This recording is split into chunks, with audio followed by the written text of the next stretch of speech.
Southern Cameroon ran away from Nigeria because of Igbo domination. Because Igbos wanted to annex that place and destroy it. They ran away. They said they would rather be in slavery in Cameroon than be part of Nigeria. It was that bad. It was that bad. Maybe they've been patient. They would have also been able to get their liberation, just like the way South was able to get their political, economic liberation after the Biafran War from the Igbos. So you have to understand these fundamentals. And what happened? I was talking about a chronology like 20-30 minutes ago, about the continuous destruction of the socio-political, socio-conservative bloc of the Yoruba people. Between 1999, ni Atubere, Alliance for Democracy Tumbere, àwọn Lamade Shina, gbogbo àwọn bàbá hardcore awoist, hardcore, mo lórí ọ̀fẹ́ láti bá àwọn àgbààgbà ẹ̀ tó ṣì wà láyé sọ̀rọ̀. So mo mind wọn. No, àwọn bàbá ni bàbá yẹn. Ṣùgbọ́n mẹ́rin kí n parọ́ tàn yín. Tí ẹ bá sí ní power, torí ẹ̀ ni mo fi understand, èmi appreciate interest Tinubu ṣe. He survived the most dangerous man to the Yoruba race on earth. I won't mention his name, you know him. He survived him. Àwọn out of 6 states, 7 states gan, Mohammed Lawal survive ẹ̀. Ọmọ Àfọ̀njá, ní Ìlọrin. Mohammed Lawal survive ẹ̀, ó bá lọ. Yeah, bá lọ. That was, wọ́n destroy the Àfọ̀njá, because àwọn Àfọ̀njá náà, wọ́n resuscitate ara wọn padà. Because wọ́n ní olú ọmọ kan tó dìde. Because torí ẹ̀ mo máa ń surprise mi, ẹ̀yin Yorùbá. Because understand what it takes. Tẹ́ bá rí àwọn kan láàrin yín tí wọ́n ní agbára, tí wọ́n ní owó, ẹ má bí fún wọn. Question tẹ́ máa bira yín ni pé, irú ẹni tó ní agbára yìí, báwo ló ṣe máa wúlò fún ìran Yorùbá? Kò ń ṣe pé kí ni? Ó lè ní jọ̀ọ́. Ó lè ní owó pot ló kó jẹ. Owó ọ̀tẹ̀lẹ̀ máa ṣe. Àwọn Igbo dẹ̀ ń kówó, àwọn Fúlàní, wọ́n head NPA. Àwọn Igbo, wọ́n head the port. Tọ́ máa wá gba owó yẹn tán di governor. Àwọn ọmọ yóò tún wá mọ support wọn. He paid their holy, just like Peter Obi. Táwọn ọmọ yín lọ ń tẹ̀lé. If you see any Yoruba man still supporting Peter Obi today, religious brotherhood ni. If Tinubu was a Pentecostal Christian, majority àwọn ọmọ yẹn, àwọn tó ń support Peter Obi lónìí, will never support him. They will never support him. Torí wọ́n ti fi church, wọ́n ti fi switch wọn. Ṣé ẹ̀rọ tọrọ ní ìgbé ká mọ́ sọ ara wọn? Ọ̀pọ̀lọpọ̀ yín bí mo ṣe ń sọ ẹ̀, ara yẹn máa bù máṣọ torí ẹ̀ mọ ìkà tẹ́ ṣe. Ìkà ni. If Tinubu was a Christian, was a Pentecostal Christian, many of you will not go this rabid hatred against him. You won't go all this way. You went all this way because that is the only way. Because you don't see him as part of yours. You are Christian first. You are not Yoruba first. Because the concept of think Yoruba first is not because of ethnic supremacy. It's to create a cohesive Yoruba bloc across West Africa. It's to create a cohesive Yoruba bloc across the world. Because if we do not create a Yoruba bloc, if we do not create a Yoruba core that's economically functioning, ideologically functioning, intellectually functioning, culturally functioning, it's going to be destroyed. And this message, you can't copy it. You cannot say, it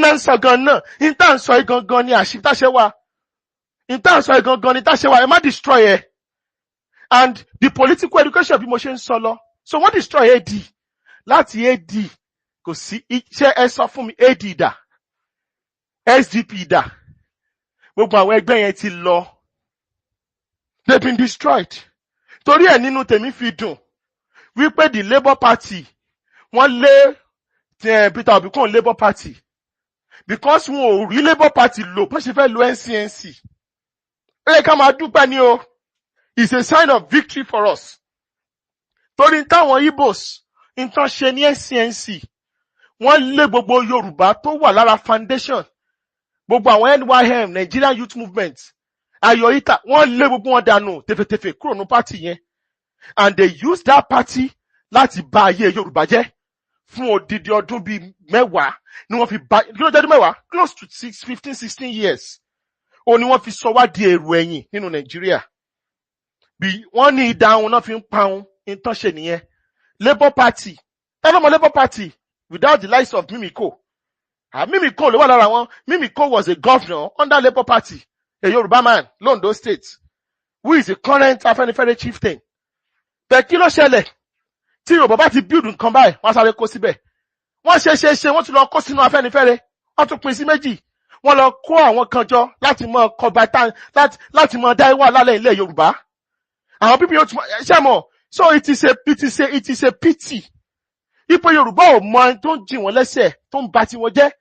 Tí a bá ní a united, a core, a firebrand Yorùbá core, that is just socio-political, socio-cultural, a lè ní ọ̀rọ̀ lọ, a lè rí ọ̀nà lọ. That understand what needs to be done. That understand the structures. That understand the discipline. That understand what needs to be done. That doesn't take nonsense. Absolute nonsense. TY does not take nonsense. Come over and argue and say, we don't have time for those nonsense. Because we know what needs to be done. We know our people know us. And what needs to be done, and we are not in a hurry. Can't you? Fortunately, ọmọ wa ni president, ó dẹ̀ máa lo 8 years ẹ̀ pé 2031 ní inshallah lágbára Ọlọ́run. Torí ẹ̀ la fi ń bá yín sọ wípé you need to understand the importance of political power. Ìsìn yóò ṣègbà tẹ́ máa ṣe ọ̀tẹ̀ burúkú. Ẹ mọ́ bàtàrà yín jẹ́ wọ́n máa mọ̀ kí yín ni. Wọ́n á gba Sátidé lọ́wọ́ yín, wọ́n á fi Sunday lé yín lọ́wọ́. In táwọn politicians ò lè sọ́ǹtà làwọn sọ́ǹtà. In tí wọn ò ní gut. Torí àwọn tó nírú Máìdí Akíntọ́lá ò sí mọ́ púpọ̀. Àwọn tó ní Máìdí Awólọ́wọ̀ ò sí mọ́. And let me tell you something. It is not easy.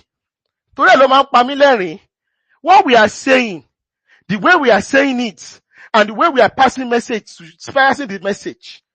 Tí Ọlọ́run dẹ̀ ń jẹ́ kó rí bó ṣe yẹ kó rí, orí ọ̀fẹ́ Ọlọ́run ni. Torí ẹ̀ mo fi ń bẹ̀ yín, ẹ mọ́ wà lára àwọn tó ń destroy fellow Yorùbá sí yín mọ́ o. Ẹ lè má agree 100%. Ẹ mọ́ wà lára àwọn tó ń destroy mọ́. Ẹ mọ́ ṣe ọ̀tẹ̀ mọ́. Ẹ mọ́ báyàn lórúkọ jẹ́ mọ́. Ẹ mọ́ ṣe mọ́. Àwọn kan láàrin wa wọn ò lè gbọ́. Iṣẹ́ oníṣẹ́ ni wọ́n máa bàjẹ́, ṣùgbọ́n ẹ jẹ́ ká fi wọ́n sí minority. Ká kó wọn tì sẹ́gbẹ̀ẹ́. So that, ẹ mọ̀, àwọn ìran, history will judge them for being who they are. You understand? So the political education. Tọ́mọ yín bá ní political education, ó máa understand in Nigeria. Ẹ jẹ́ kí n fún instance. Ṣé rí nínú Nigeria? Tẹ́ bá wo every conference. Ó yẹ kẹ́ lọ béèrè. There has been different constitutional conference nínú Nigeria. Kẹ́ wá lọ béèrè kí ni different people máa ń béèrè fún. Kí ni Igbo máa ń béèrè fún. Kí ni Hausa Fulani máa ń béèrè fún. Kí ni àwọn people máa ń béèrè fún. Ìtàn máa ń béèrè fún. Kí ni Igbo máa ń béèrè fún. Igbo máa ń béèrè fún additional state. Additional state. Igbo so ń béèrè fún we need to have special state police. Igbos àkọ́kọ́ béèrè additional states. We want to have the same state like Southwest. Ó yẹ kẹ́ béèrè pé kí ló fẹ́ fi ṣe? Ṣé ní landmass wọn ò ní? Ó mọ̀ wá ga báyìí o. Adúpẹ́ lọ́wọ́ Ọlọ́run. Adúpẹ́ lọ́wọ́ Elédùà. Host, bó ni? Ṣé dáadáa ni látọ̀dọ̀ yín bẹ̀ yẹn? Ó ti da network ni. Network kọ́. They are. Ṣé mọ̀ pé mi ò ráyè wọlé ní the other time? They were massively reporting. They were massively reporting the space. But Wow. so far so good, yeah. They were massively reporting the space. They were massively reporting the handle. But adúpẹ́ lọ́wọ́ Ọlọ́run, adúpẹ́ lọ́wọ́ Elédùà, that we've achieved what we've achieved so far so good. It's so brilliant. It's so wonderful. We are going to continue the lecture next week. Political education of the Yoruba people. Because it's been breaking. Because series ní tí ò gbọdọ̀ tán, a máa lo different things láti explain. Ṣé rí ẹyẹ kí n fún instance? Ṣé mọ̀ pé mo sọ there was a particular lecture tí mo ní tá a ṣe ní some months back tí mo ní fighting pan-Islamism and Zionism in Nigeria as a Yoruba bloc. That powerful lecture. Now, gbogbo lecture yẹn gan gbogbo ìpàtà gan la gbọ́dọ̀ wá. so that àwọn èèyàn á lè tún gbọ́, á lè wà nínú ìwé, àwọn èèyàn á lè kà á, because people need to understand these things. In tí wọ́n fẹ́ lọ ṣe ní Ghana nìyẹn. Now, ibi tó lọ pẹ̀lú nylon bag ló fi lọ síbẹ̀. Ó ń lo freedom of movement ní ECOWAS. Ìgbà tó débẹ̀ tán, orí jájẹ díẹ̀ ó ṣe business, maybe legal or illegal. Kí ló fẹ́ ṣe? Ó fẹ́ lọ ra 50 acres. What is 50 acres? Acres yẹn, that is close to hundreds and hundreds. That's close to more than 3,000 plots. 3,000 plots. You know how big it is. Ó wá fẹ́ create colony síbẹ̀. Ó fẹ́ create colony, and that colony is close to the coastal axis. Ní Accra, 50 acres of land. Ó wá fẹ́ sọ díẹ̀ di Igbo Kingdom ní 2021. The only people tó ṣe irú nǹkan báyìí last. Ṣé bẹ́ẹ̀ rí táwọn Cyprus ń pariwo? Tán pariwo fún government wọn. Wípé people were coming from Israel to be buying land.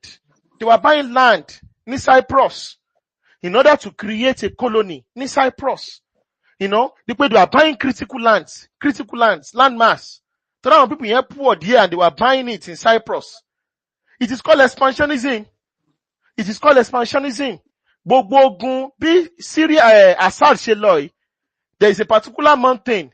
Israel has extended their borders. They've gotten more lands and more territories.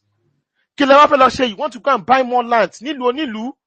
And you have to understand that nothing has changed. Sharia ayé yóò change. Bible sọ nǹkan kan. Ó ní kò sọ tuntun lábẹ́ ọ̀run mọ́. There's no new thing under the sun. Kò sọ tuntun lábẹ́ ọ̀run mọ́. So I need to understand what is currently happening.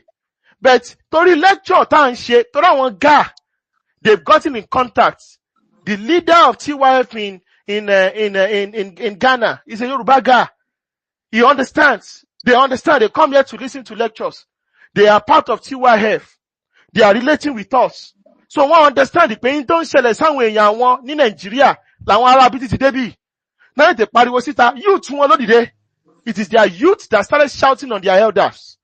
Wípé ẹ má jẹ́ ká ti gba àlejò ọ̀ràn lágbàáyé. Because you come around, you import your people, you intermarry with the local women, and you start claiming pé ṣé àwọn pọ́n ti bẹ̀rẹ̀ sí ní sọ pé GA pé ilẹ̀ Igbo náà ti wá, pé Igbo ni wọ́n, àwọn GA pé Igbo náà ti wá láti Nàìjíríà. That is the kind of people we are dealing with. Oh, they sound crazy, but kò ń ṣe hatred, and we need to pay attention to details. Shall understand? Shall we nínú Bible náà ló tún sọ? Ẹni kí mo ṣáà kọ́ ti Bíbélì, torí àwọn Christians wa ni wọ́n wọlé sí lára jù. A dẹ̀ nílò láti fortify wọn, táwọn náà fi understand. Because my people perish because of lack of knowledge. Kí ni Bíbélì tún sọ? Bíbélì sọ pé kọjú ìjà sí èṣù yóò sì sá. Á kọjú ìjà sí èṣù, àwọn èṣù yìí ni o, Sátánì. Mo ẹ̀ mọ́ bọ̀ àwọn oníṣẹ̀ṣe mi ò bú yín o. Ṣé understand? Bí Bishop Ajayi Crowther ṣe kọ́ ni mo ṣe ń sọ. Ẹ fèsì wọn ni. Tẹ́ bá ti fèsì wọn wá sá ni o. Torí you have to stand your ground. The world is not built on morality. The world is built on strength and power and might. The world is not built on morality. The world is built on power and might. The world is not built on morality. The world is built on power and might. There are two people in the world, the conquered and the conqueror. There are two people in the world, the oppressed and the powerful. What do you want to become? Yoruba people, ṣé fẹ́ máa gbé placard kiri ni? Yoruba people, ṣé fẹ́ máa ṣe kíní káàkiri ni? Àlùtà continua. Ẹ mọ̀ jẹ́ á ṣe. We need to understand power. We need to engage power. We need to understand power. We need to understand the language of power. We need to leverage power. We are not a powerless people. Nǹkan lè rí bó ṣe rí lọ́wọ́lọ́wọ́. Because gbogbo ìròyìn tẹ́ ń gbọ́, NBA, wọ́n ti wọ bí. Because the infiltration has been going on for decades. And like I said, Voxi Populi, Voxi Dei, the voice of the people, the voice of God. Now, going back to the importance of political power. Nnamdi Azikiwe understood something. In the entire South, the Igbos have the smallest landmass. You see, the greatest man, Igbo man in the world, the Igbos have ever created was Nnamdi Azikiwe. He knew what his people, what needed to be done. And he did it for his people. You can hate him, you can like him. Torí Yorùbá ló sọ pé tí tẹnìkan ò bá bàjẹ́ tẹnìkan ò lè dá. Àwọn people you understand pé táyé Yorùbá ò bá bàjẹ́ ayé tí wọn ò lè dá. Wọ́n ní kí náà dẹ̀ ṣe. Wọ́n dẹ̀ bẹ̀rẹ̀ agenda yẹn continuously láti ṣe. Torí ẹ̀ la fi ń sọ pé what type of Nigeria do you want?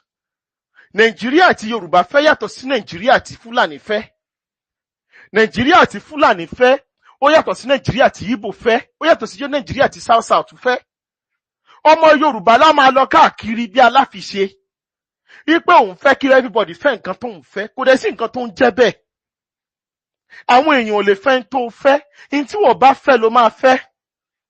You maintain it, you do it, and you properly organize it. I need to understand those fundamental things. Ọmọ Yorùbá kí ló fẹ́ nu Nigeria, ó fẹ́ state police. Ṣé Fúlàní fẹ́ state police, ṣé Igbo fẹ́ state police? Ó fẹ́ control port ẹ, ṣé Igbo fẹ́, ṣé Fúlàní fẹ́? Ó fẹ́ control land ẹ, ó fẹ́ control politics ẹ. Ó fẹ́ káwọn other ó fẹ́ regional government, ṣé other people fẹ́? Igbos you want regional government. Ṣé Igbo fẹ́ regional government? They don't want regional government. Ṣé ó fẹ́ control, do you want to control your language? Ó fẹ́ fi language ẹ mọ́ ṣe science, technology nílẹ̀ Yorùbá. Ṣé Igbo fẹ́ rú ẹ̀? Igbo ò fẹ́. Fúlàní gan ò ní fẹ́ because àwọn people yẹn they are both nomads. So you have to understand pé in tí mo fẹ́ other people fẹ́. So if tí n tó dẹ̀ fẹ́ yẹn ló máa jẹ́ káwọn ìran tiẹ̀ survive in the next 1,000 years. Ó ní ò ní jẹ́ káyé ìran tiẹ̀ ó bàjẹ́. Tẹ́ bá wo kan sìn Igbo bọ́ta aṣọ òkè is a Nigerian. Ẹ̀rí pé ń sìn nígbà tá a bẹ̀rẹ̀ sí ń pariwo pé stop mentioning Nigeria, call it Yorùbá. Kí ló bẹ̀rẹ̀ sí ṣe wọ́n pè l'Africa is an African wear.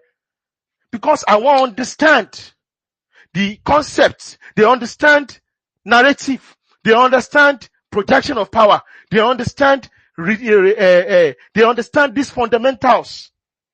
Unlike you, ẹ̀yin Yorùbá lè understand these things. Ẹ̀yin lè take nǹkan serious. Ẹ̀yin lẹ́mọ̀ bá fi nǹkan já ka nǹkan kún. Ẹ get the political power. Ẹ tún wá sọ kóbókòbó rádaràda, ẹ̀yin lè fẹ́ mọ́ opposition. Opposition lè tún fẹ́ mọ́ ṣe sọmọ yín tó wà ní presidency.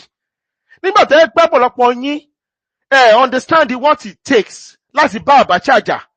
Mọ ìtàn. In tó bá yín ni pé kò síṣẹ́, kò sóúnjẹ ń lù. Àwọn Fúlàní pààyàn ló gbọ́. That's the only thing tẹ́ fi ń ṣe activism. Kò yé yín.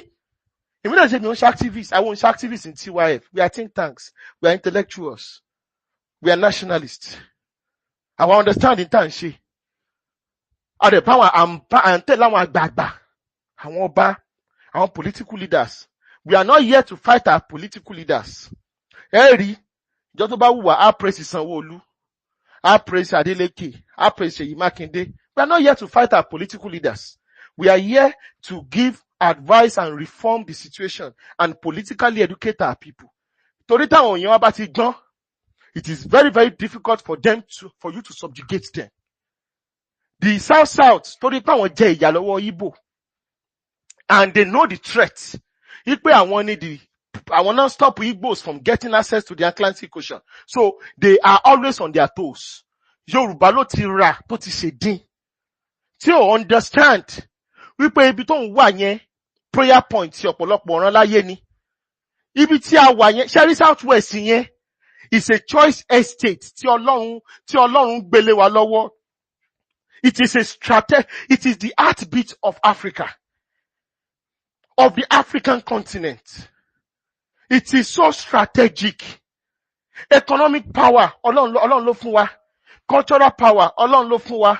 Religion Yorùbá ni gbogbo àwọn ni ló jẹ́ the most powerful African religion. Music wa gbogbo ayé ni. Àṣà wa gbogbo ayé ni. Èdè wa, èdè orin ni, èdè ìfẹ́ ni. Is the language of love, is the language of romance. Gbogbo nǹkan táwọn kan fi agídí wá lọ́lọ́run fún wa. Ṣùgbọ́n a lè lose gbogbo tá à ń ṣe ìta ní tí a bá take some decisions, some steps. If we are not careful, we are going to lose everything. Because àwọn ọ̀ràn kan ti lose everything láyé. Torí ẹ̀ ní every 4 years, you must always ask yourself this question. How does this thing affect the Yoruba race? How does this thing affect the Yoruba people? Torí ẹ̀ la fi need the help gbogbo yín. Àwọn politicians tẹ́ ń wò yẹn, wọ́n need the help. Unfortunately, because want ti di elitist, they cannot voice it out. Wàhálà ti dé sílẹ̀ Yorùbá. Gbogbo socio-political, socio-cultural groups, powers tó yẹ ká ní has been totally infiltrated and corrupted. Every pillar of our society has been taken down. Torí ẹni tá ń ṣe yìí, ó lè ju bẹ́ẹ̀ ṣe wò lọ. That's why we need help. Bó ṣe sọ fún yín, we need help. Tí wàá fi need help yín o. I need àdúrà yín. I need the ìfọwọ́sowọ́pọ̀ yín. So that ẹ lè understand pé n tó wà nílẹ̀ yìí ó ju ń tẹ̀rọ lọ. Now, mo sọ pé Zik is the greatest Igbo man in the world. Kí ni Zik ṣe? If Zik was a Yoruba man, I was the unfortunate, Ọlọ́run níjẹ́ orí bẹ́ẹ̀ o, kí Yorùbá wà nínú position táwọn Igbo wà, I will never join them to blame Zik. Igbos have the smallest landmass. They don't have access to the sea. They have no civilization. It was British colonialism that made Igbos into something in life. It was Christianity that gave them something. Nothing whatsoever. They were colonized by the Igala Empire, colonized by the Benis. The Ijaws colonized them. Ishekiris colonized them. In fact, the Efik also did numbers on them. So these were people that were nobody for 1,000 years. The British came within what they were not for 1,000 years. They became it in 40 years. Thanks to the brilliance of Zik. Thanks to the brilliance of Zik.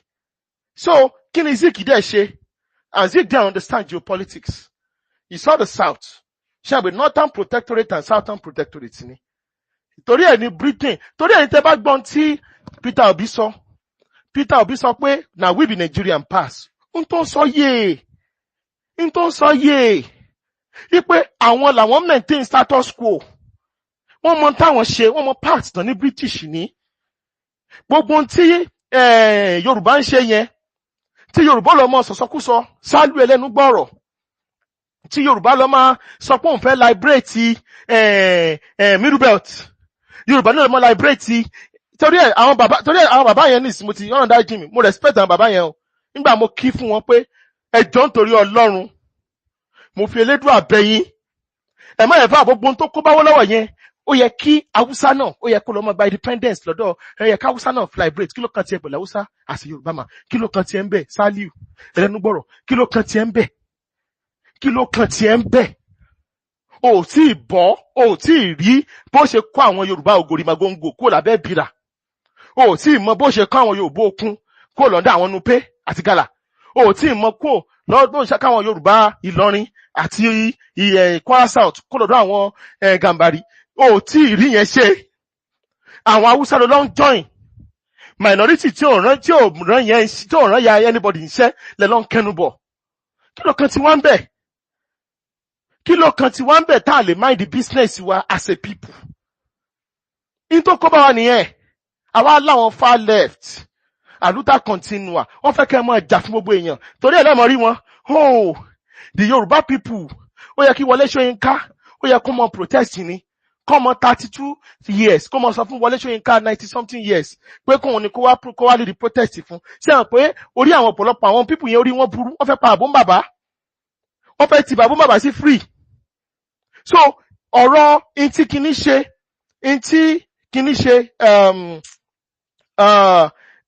báwo ifá pùtẹ̀, intí, this particular man ṣe, Azikwe understand two fundamental things. And I have to tell you this truth. One, there cannot be two, Sherry, Wazobia here is a lie. There's supposed to be two. It's either there is Wazo or Zobia. So, unfortunately, for Igbos are not contented with the Eastern region. To Igbos were contented with the Eastern region, draw Eastern region and dominate the Eastern region. They respect Yoruba people. ní Western region, mọ́ wà bẹ́ẹ̀. Okú mọ̀ pé ò lè lọ north, pàtó ó dán wò. They did numbers on you. Fi north sílẹ̀. Igbos are not like that. What do they want? They want total domination of the entire South. Of the entire South. Because they are over ambitious. They want total power. They want to be an empire, build an empire. That's why if you look at Igbos, Igbo intellectuals, most Igbo intellectuals, 3 to 4 things you are going to see them. They promote the following ideologies: Pan-Africanism, Africa without no borders, unitarist Nigeria, removal of state of origin, and the Nigerianization, and creating a melting pot Nigeria. That is what Igbos have been preaching. Because why? They understand they don't have land. And they've seen that Tanabalo follow ethno-linguistic borders. Tanabalo follow the international Europe. Their fate will be sealed for life. So Tori Edni, they need one Nigeria than one Nigeria needs them. 1. 2. Inti Awolowo preach is against their own ideology. One believe báwọn lè máa share everything pẹ̀lú Fulani. Torí ẹ̀ ni, for those of us that understand history, there is nothing, it is ideologically similar for El-Rufai and Peter Obi to be in the same camp. It makes sense. One is a Fulani supremacist, another one is an Igbo supremacist. One is a Catholic extremist, the other one is a Sunni irredentist. It is a match made in heaven. They are both two extremes. And that was why it was very easy for Ahmadu Bello and Azikwe, two people that are naturally Obafemi Awolowo was a Christian. Nnamdi Azikwe was a Christian. These people have a level of education. Why it only form a party? As Awolowo tried all his life. First Republic, Awolowo was looking for Igbo alliance. Second Republic, Awolowo was looking for Igbo alliance. Into Baye Baba Awolowo jeni yen. Into Baye Baba Awolowo jeni yen. Looking for Igbo alliance. And you don't need any alliance. You don't need it. You just need to go into politics as what it is. You negotiate. You give us this, I give you this. Look at how Tinubu did, what Tinubu is doing with the South. Tinubu is not going to the South and say, Shemo Awolowo, Awoism, Awolowo lo fight fún kini for independence. That's absolute gibberish. South, you support a Southwest presidency. We will make you FCT minister. We will give you Senate presidency. We will give you ministerial positions and power. And by 2031, we will support a vice presidential candidate to come from the South. Game or game. 2040, we will support a South presidency. I don't know about 2040. I know that might be what might probably happen. And what happened? They support all the strong men in the South. They supported Tinubu. For the first time, the South man, even though resources in one of you build the FCT became the South minister, federal FCT minister. They became the third position, Senate presidency. Since compare Lomo South to ever just Senate presidency, under Tinubu tí wọ́n ò rí position méjì tí wọ́n ò rí táwọn kan ti rò pé birthright tí Arewa ní káwọn máa jẹ minister for FCT. Tó bá ti jẹ minister of FCT yẹn tán báyìí, they amass so much money pé the next thing, people want to governor nílùú wọn. El-Rufai did the same thing. I think Bauchi State governor also did the same thing. That's how lucrative it is, and that's how symbolic it is, and that's how powerful it is. Now, South understands the game. Torí ẹ̀ South bá ní mò ní bá yín pariwo, they don't give a damn. In táwọn fẹ́ lọ ṣeré, torí ìyà ti jẹ wọ́n, ẹ̀yin Yorùbá náà lẹ́yìn máa sọ̀sọ́, àwọn Yorùbá ara máa sọ̀sọ́ kú sọ, holier than thou. Kan lè bá rò pé ọ̀rọ̀ tẹ́ ń sọ make sense. Torí ẹ̀ lẹ́fìrí pàwọn political leaders are so much afraid. I'm happy that thing got to change in sin. How many people let it come up and go, oh, local government election lónìí, it is not free and fair. Ọlọ́run ṣe àwọn ọmọ ọ̀dọ̀ tó mọ́ ṣe báyìí láàrin ìran Yorùbá. tí wọn ò ní platform mọ́ fún yẹn mọ́. Because we now understand pé ojú lásán ò ṣeé ṣe wèrè. Ẹ má bá wọn bólórin tó mu sìgá. Ẹ má bá wọn bólórin tó mọtí. Kò sọ́mọ tòṣẹ́ tí ò wúlò nílẹ̀ Yorùbá mọ́. Ẹ ti mọ advantage MC Olúọmọ sí nílẹ̀ Yorùbá. Ẹ ti mọ advantage Sìgò. Ẹ ti mọ̀ pé suit and tie.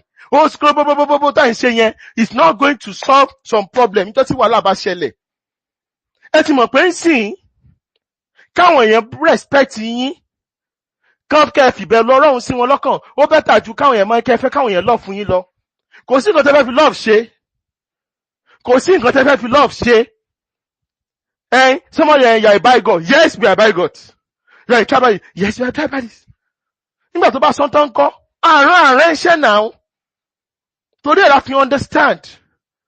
Wípé this is the first Yoruba presidency. Àdègbọ́dọ̀ àgbéyà kí ni ṣe Yoruba presidency that is working for the general benefits of all Yoruba people, of all Nigerians. And tí ó bá dùn mọ́ kó forí sọlẹ̀, we are going to support it to the last breath. Ṣé rí Yorùbá a gbọ́dọ̀ kúrò nínú ọ̀tẹ̀ ká máa sọ pé I want to give you an instance o. Àwọn people yẹn kàn kó jẹ ní family stop rádaràda yẹn. Politician wo Nàìjíríà ṣé Peter Obi ni ò ní kówó jẹ? Ṣé Peter Obi ni ò ní kówó jẹ? Ẹ sọ̀rọ̀. Ṣé Peter Obi ni ò ní kówó jẹ? Ṣé Àtìkù tó yẹ pé gbogbo owó billions, owó 20 billion privatization 20 billion tó fẹ́ fi ṣe electricity gbogbo ẹ̀ ti wọgbó. Aliboti scandal àwọn tó jọ ṣe deal yẹn l'Amẹ́ríkà wọ́n jẹ́lì wọn ni. Nàìjíríà nìkan ló spare. In fact, it was a big propaganda at some point pé Àtìkù ò lè wọ Amẹ́ríkà because Àtìkù had issues with corruption scandal ńbẹ̀ láti wọ Amẹ́ríkà. Ṣé irú èèyàn yẹn ló wáyé kó jẹ́ role model ti yín torí pé yín ń ṣe ọ̀tẹ̀? Torí pé yín ń ṣe ọ̀tẹ̀. People like Arẹ́gbẹ́ṣọlá lè máa ṣe politics tán ṣe yẹn lọ. Ọ̀nà àtijẹ́ bàbá yẹn ẹ fílẹ̀. Àtúbọ̀tán wọn àmọye irú ẹ̀ àwọn tó ṣe irú ẹ̀. But as Yoruba people, voxy populi voxy de yìí. Because ẹmọ́ ìtọ́ ṣe fáwọn bàbá ńlá yín ni wọ́n á ṣe fẹ́yìn náà o. Ìtọ́ ṣe fáwọ́lọ́wọ́. Wọ́n fáwọ́lọ́wọ́ sẹ́wọ̀n. Ọlọ́run ò jẹ́ kí bàbá kú sẹ́wọ̀n ni o. Bàbá yẹn ò bá kú sẹ́wọ̀n. MK Abiola ò rí mú jẹ́ o. Wọ́n fi sẹ́wọ̀n, wọ́n pa sẹ́wọ̀n ni wọ́n tún pa ìyàwó ẹ̀. But Awólọ́wọ̀ náà wọ́n pa ọmọ ẹ̀. Because ẹ ní láti understand. Torí ẹ̀ ní Tinubu is not coming out. Ṣé àmọ́ ikú tó ń pojú bẹ́ẹ̀ ni òwe ńlá ló ń pa fún ni. Ó mọ àwọn tí orí tó ṣẹlẹ̀ s'Awólọ́wọ̀, Akíntọ́lá, Bọ́lá Ìgè, he saw everything. Ẹ wá ní kó ṣe àjàgbà sípò síta. Fẹ́yìn Yorùbá kan rẹ̀ tẹ́ pé lẹ́yìn ọjọ́ kan péré tẹ́ bá ṣe Twitter space, ẹ sì ti move on nìyẹn. In this same country, torí pé àwọn Igbo fẹ́ jẹ presidency, wọ́n bẹ̀rẹ̀ sí ní ba orúkọ MKO jẹ́. Wọ́n bẹ̀rẹ̀ sí ní pa irọ́ mọ́. So that the Yoruba youth will not see MKO as a political leader. Ṣé wọ́n gbìyànjú ẹ̀ wọ́n gbìyànjú ẹ̀ pẹ̀lú Awólọ́wọ̀. Torí pé wọn ò rí orúkọ Awólọ́wọ̀ bàjẹ́ ni, not wá lọ romance ẹ̀. Pé Awólọ́wọ̀ is, we know he tried. Wọ́n ní you cannot compare Awólọ́wọ̀. The reality ni pé, ní First Republic, the Yoruba leader, Awólọ́wọ̀ was the greatest political technocrat in Nigeria in performance. Ní Second Republic, ẹ lọ wo iṣẹ́ tí Jákàndé ṣe. Ẹ lọ wo iṣẹ́ tí Bọ́lá Ìgè ṣe lọ́yọ̀ọ́, Jákàndé ṣe l'Ékòó. It is unparalleled. In that Second Republic, pẹ̀lú anybody, any person ní Nigeria. Àwọn governors mi gan etí ẹ̀ ní gbórúkọ wọn fún ìdí ọdún mẹ́jọ. That is the standard of leadership ta ní. Third Republic, it was truncated. Wọn ò jẹ́ kó last. But in tí Adeleke ṣe ní New Osun State, kò ń ṣe the current Adeleke ẹ̀gbọ́n wọn. In tán ṣe ní Adáṣe l'Osun State is unparalleled. Ní Fourth Republic, you can mention Fashola. In fact, àwọn South, wọ́n máa ń fi South-West ṣe àpẹẹrẹ ni. Torí ẹ̀ tẹ́ bá wo àsìkò nígbà tí ní last year, 2023, táwọn Igbo obedient tán ṣe ń rí pé education is free in the southwest. They were arguing. But how can education be free? The governor can say education will be free in Anambra. When we are doing great. In that thing, she last 1960. La was in fact the work in 2023-24. But the Yoruba people, Yoruba youth are lack political education. They can be easily bullied. They can be easily manipulated. They can be easily, and the reality is the worst of Yoruba land is greater than all the rest of Nigeria. Southwest is the economic heartbeat of Nigeria. Southwest is the economic heartbeat of West Africa. Southwest is the economic heartbeat of sub-Saharan Africa. Southwest is the economic heartbeat of Africa. I want to say this publicly so that Opolopo you only understand how how important the little gain starting making in Yoruba. Sherry, it is not a joke. Baby business Yoruba. You need to guide that place jealously. And if you don't have political control of that land, you will lose it. Ọmọ Igbo bá jẹ governor of your state, ó lè ṣe law, tá dẹ̀ sọ àwọn Igbo, tá dẹ̀ fún wọn ní chieftaincy title, wọ́n dẹ̀ rí, á dẹ̀ wà equal to the same thing as your state, or as Aláàfin of Ọ̀yọ́. So you have to understand, wípé in tó ń prevent wa from going extinct ni pé in tí Zik fẹ́ ṣe yẹn kò rí ṣe. Zik dẹ̀ káwọn Yorùbá kan jọ torí ọ̀tẹ̀ tí wọ́n ń ṣe sí Awólọ́wọ̀. Kí ni Zik ṣe? Zik dẹ̀ continue. Ó dẹ̀ ni pé they must control the southwest, the western region. The Oduduwa civilization must be conquered, must be controlled by the Igbos. They must. They did not mince words. And he tried it for more than 25 years until he was defeated. Tori, don't ever think, Tori defeat obedience in 2023, they are gone. They are coming back, oh. They are coming back in different shape or forms. That was a mistake Awolowo made. They came back. And when they came back, what did they do? They broke the western region into two. They broke the civilization into two. The same civilization was broken into two. In Tawon Igbo ṣe fún wa was like big that he can break Arewa, kan wa fún Kanem Borno Empire, Islamic civilization kan, at another Sokoto Caliphate, kan wa dojúkọ kanra wọn. Wọ́n wá lọ mú ọmọ Igbo kan lọ fi jẹ leader Sokoto Caliphate. Kan fi jẹ leader Kanem Borno. You understand? They turned one into an underdog against another one. They took the Oduduwa civilization of the Edo block. They took it out and made an Igbo man. When they now also did that, what did they do? They now further humiliated the Oba of Benin. They humiliated the Oba of Benin. What they were dean of Agbo, Ogbelelori. Both the Oba of Benin. Not only that, Oba of Benin, wọ́n tún wá impeach the Olu of Warri. Tony, ìṣẹ̀kiri Yorùbá làwọn o. Ẹ mọ́ káwọn lọ síbẹ̀ yẹn, wọ́n tún lé yẹn náà kúrò. That is political power. Why this was doing, that is the importance of political power. Nígbà tí yẹn ṣẹlẹ̀, kí ni Yorùbá ṣe? Ànígbà, àlùdà continua, wọ́n pa ṣégè sáwọn yẹn wàrà náà ní South West.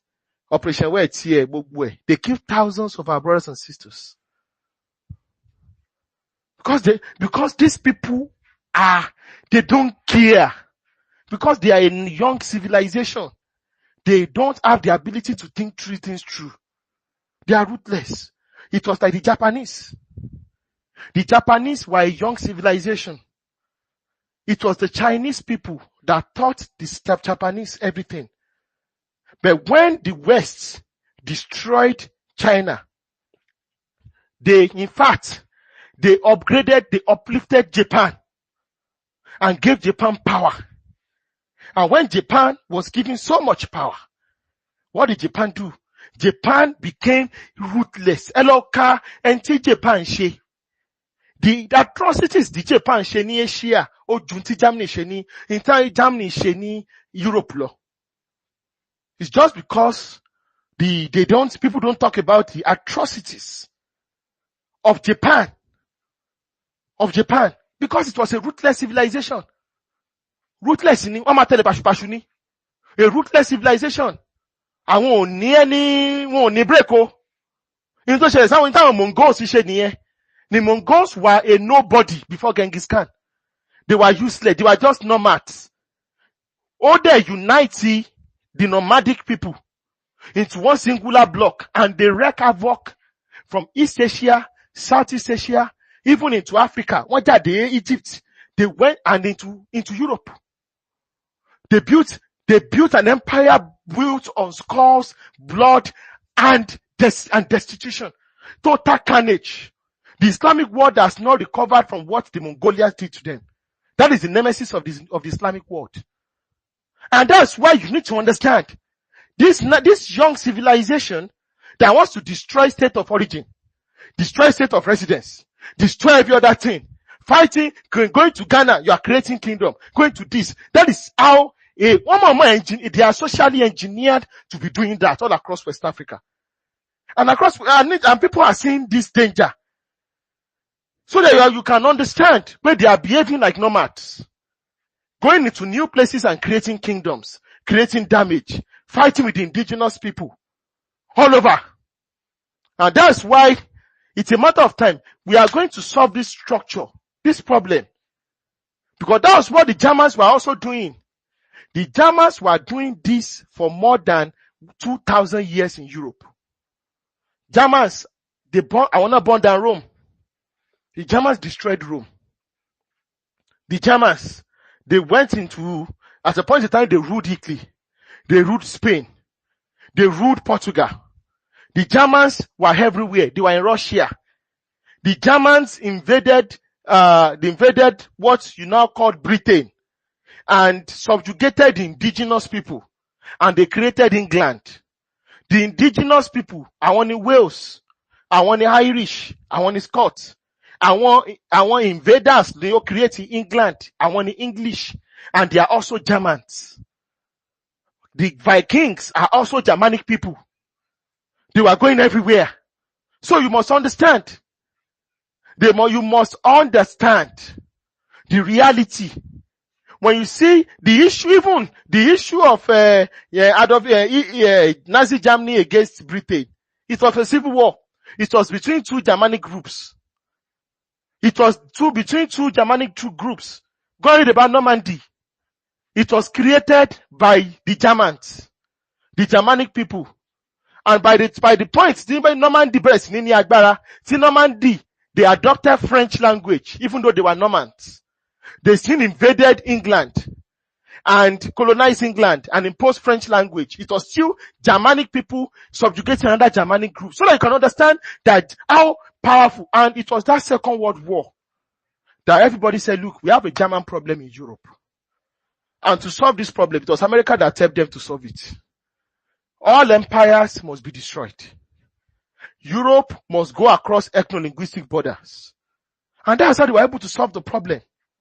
Àwọn lọ́wọ́ rí gbogbo vision, ṣùgbọ́n o lè rí vision kó máa sòyìnbó tó bá ní kùmọ̀, tó ní kóbókó, tó ní kí lọ́wọ́ torí ewúrẹ́ láwọn tàn bá dì, ewúrẹ́ ni wọ́n. You look at Nigeria. You look at the Jos going to a conference to be asking for a state where wọ́n bu ilẹ̀ Ìlàjẹ, wọ́n bu ilẹ̀ àwọn Benin, wọ́n bu ilẹ̀ Ṣẹ̀kírì, wọ́n dẹ̀ create a state. Wọ́n dẹ̀ sọ́ntà pé it is their God-given rights. Àwọn máa gba ilẹ̀ onílẹ̀ ni. Ṣé mo, a minority for that matter. Ṣé tó bá yẹ pé Fúlàní ni àwọn ìjọ ní border pẹ̀lú, ṣán bí ìjọ dákó lọ sọ́n tó sọ yẹn. Wọ́n máa collect. That is how you survive in a multipolar world. To survive in a multipolar world, you must be strong. You must not show weakness. That's why you saw Yoruba Pentecostals. Àwọn Yoruba Pentecostals yẹn, àwọn náà ní pé tó máa gba yín létí ọ̀tún, kẹ́ẹ̀kọ́ tó ṣiṣẹ́ o. Àwọn náà sọ àwọn youth wà ní dìdìrín o. Àwọn Pastor Bọ́lájí lórúkọ wọn náà. Àwọn náà sọ àwọn youth wà ní dìdìrín o. pé tíyàwó wọn bá jókòó lé wọn lórí kán mọ speak in tongues kán mọ gbà. Àwọn ni wọ́n sọ àwọn youth wa di dìdìrìn to be accepting all sort of nonsense in name of doctrine. The same people ló tún wá Yoruba people are docile after you socially programmed them with Western doctrines for more than 50 years. You are still the same person that come out to be accusing them of docility. In conclusion, kò yàtọ̀ sí tí òwe àwọn Yorùbá tó ní ìtaráyé bá sọ̀yàndà òní wọ́n á fi búyàn. Kí ni àwọn olóńbù yín jù lórí ọ̀rọ̀ lọ nísìn? Àwọn the same people don't claim Lagos is no man's land ni. Àwọn ni wọ́n bìlà we own Lagos but nígbà tí wọ́n da ìfọ́ tí olóyìí níbi local government election sí. Oh, it's against our constitutional right. Ọ̀tọ̀ káwọn àwọn news media olórí burúkú wọn sì lọ kó síta. Ṣé rí àwọn kankan wà ọlọ́pàá ò lè mú yín kò lè ní pé kẹ́ má di billionaire. Ilẹ̀ Yorùbá ṣé rí as a Yorùbá man and woman, you don't need to leave Yoruba land before you can make it in life. You are at an advantage than the rest of Nigeria. Arewa too. Àwọn Arewa, there are many billionaires that are Fulani and Hausa people. They made their billions in Kano. They made their billions in Kaduna. They made their billions in Maiduguri. Because those are ancient markets. Commercial centers. As a Yoruba man, you don't need to leave Ijebu before you become a billionaire. You don't need to leave Ibadan. There are so many billionaires ní Gbági market. Àwọn ìyá yẹn, ẹ máa rí wọn pẹ̀lú gold lọ́rùn. Tí ò kú òjù Ìbàdàn lọ, ó dẹ̀ di billionaire. Ẹ lọ sógun pa the same thing. Ẹ lọ sí Tẹ́jú Oṣó. Ẹ lọ sí Jankara. Because Bólódùmarè ṣe nìyẹn. You don't need to, as a footballer, as an academician, as an industrialist, o lè ṣe pure water factory, o lè máa ṣe tán tí ń ṣe bàtà lásán, kó dẹ̀ wà ní Ìbàdàn, kó dẹ̀ di billionaire because the market, look, just across the border, you are going to Benin Republic, the West African market is yours. Because Yoruba land is a choice estate. And it was not, you did not choose it. It was God that made you that way. God can give you something and you can lose it like Esau. God can give you something like Esau. You can lose it. And there are two people in this world. We have the Esau's and we have the Jacob. The Jacob are the ones that are transferring voters PVC. They are transferring PVC into 500,000. In order to be imposing an Igbo candidate that does not speak Yoruba, that hates the Yoruba people on the Yoruba race.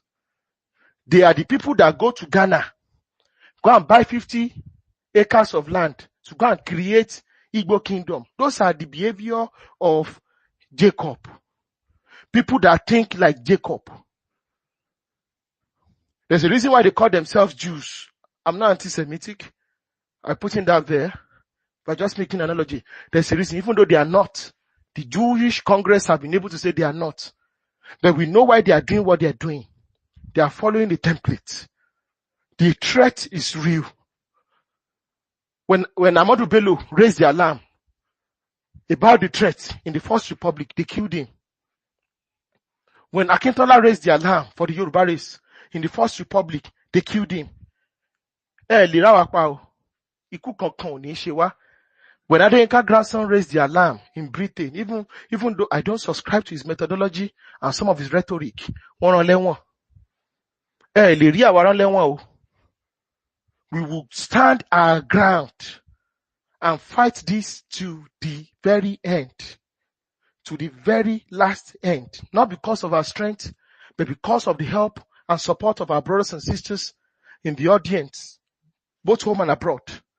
Because this is the fight of our lives, the fight for the survival of the Yoruba civilization. The threat is real. Go and listen to what Ahmadu Bello said. Ahmadu Bello was speaking in pains. It was that interview that got Ahmadu Bello killed. It was the interview of Akintola that got Akintola killed. Don't think you are better than the generation of Amadou Bello. You don't even speak good English like that generation. You are not even half as brilliant as Akintola. When Akintola was shouting and was warning Yoruba people that collaborated with them in the subjugation of the Yoruba people. Akintola pariwo títí in tó fi pa bàbá yẹn nìyẹn. Pé in tó ń sọ yìí, it is going to like